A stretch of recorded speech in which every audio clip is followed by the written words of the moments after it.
You already know the conversation you need to have. That is why it has been sitting in your chest all week. You rehearse it, you put it off, you rehearse it again, because every version in your head ends with your mom hurt or your dad angry. By the end of this video, you will have the exact first sentence to open with, the one room to never do it in, and a small first step that keeps the door open instead of slamming it shut.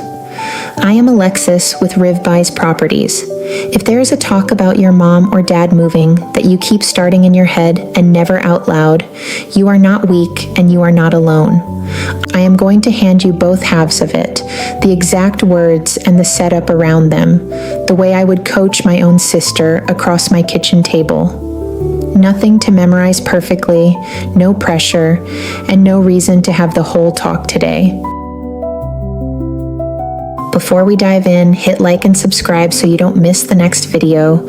You already know the conversation you need to have. That is why it has been sitting in your chest all week. You rehearse it and put it off. Rehearse it and put it off, because every version in your head ends with your mom hurt, or your dad angry, or somebody saying the thing you cannot unhear. So let me make this easier. Not easy. Easier. I am Alexis. My family buys homes here in Georgia, and I have watched a lot of these talks go sideways, and a lot of them go beautifully, and the difference is almost never the words. It is the setup. So I'm going to give you both. Start with the thing most people get wrong. They open with the conclusion, "Dad, I think you need to move." The second you lead with the answer, you have made yourself the person taking something away, and now your parents' whole job is to defend the house.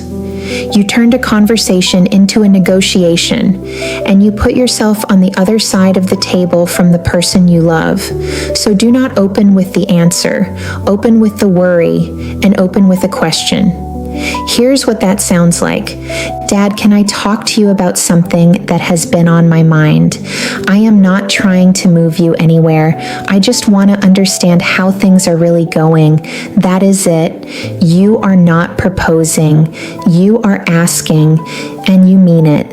This is not a trick to get to the move faster. If you go in trying to win, they will feel it, and you will lose." Now, the room. Do not have this talk in the middle of a crisis, right after a fall, standing in a hospital hallway, and do not ambush them with the whole family in a circle. That feels like an intervention, and interventions feel like an attack. One person, calm afternoon, no clock, no audience. If there are siblings, settle ahead of time on who leads and what the goal of the first talk is. The goal of the first talk is not a decision. The goal of the first talk is that the door stays open for the second talk. Let me say that again because it is the whole thing. You are not trying to solve this today. You are trying to make it okay to talk about it at all. If your parent ends the conversation still willing to talk to you next week, you won. Now, what do you actually talk about? Not the house, not yet. Talk about how life is going. How are the stairs these days? Is driving still comfortable at night? What is getting harder than it used to be? You are letting them tell you where the edges are.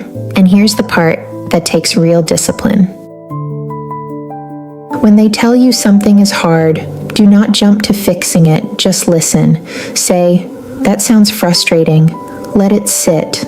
The move, if it is right, will suggest itself. Your job is not to sell it. Your job is to make it safe to say out loud that something is not working. Expect resistance and do not take it personally. The house is not just a house to them. It is where they raised you. It is where your mother's handwriting is on the door frame, marking your height. It is the last place your dad felt fully in charge of his own life. When they push back, they are not being difficult. They are grieving something in advance. Let them. You can love someone and disagree with their timeline at the same time, and watch your own guilt, because guilt makes people push too hard. If some part of you feels bad, you might overcorrect by forcing the pace to prove you are handling it. Slow down. This season rewards patience almost every single time. One more piece. Bring options, not an ultimatum. When the time comes to actually talk about the house, do not arrive with one plan. Arrive with the honest menu. They could stay with some help. They could rent it out. They could sell. Each of those has real trade-offs, and when you lay them all on the table, your parent stays the decider, which is exactly where they should stay.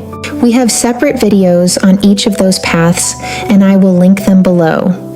So here's your assignment, and it's small on purpose. Do not have the big talk this week. This week, have the little one.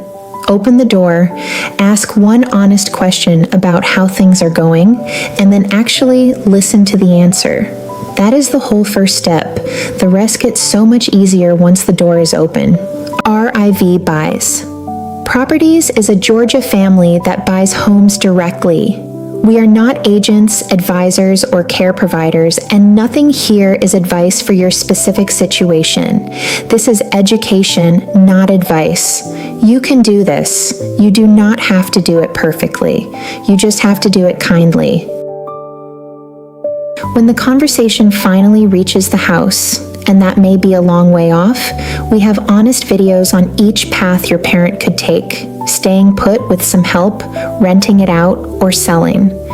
And if selling turns out to be the right call, we are a Georgia family that buys homes directly, as is, and on your timeline, so nobody has to repair or stage a house they are already grieving.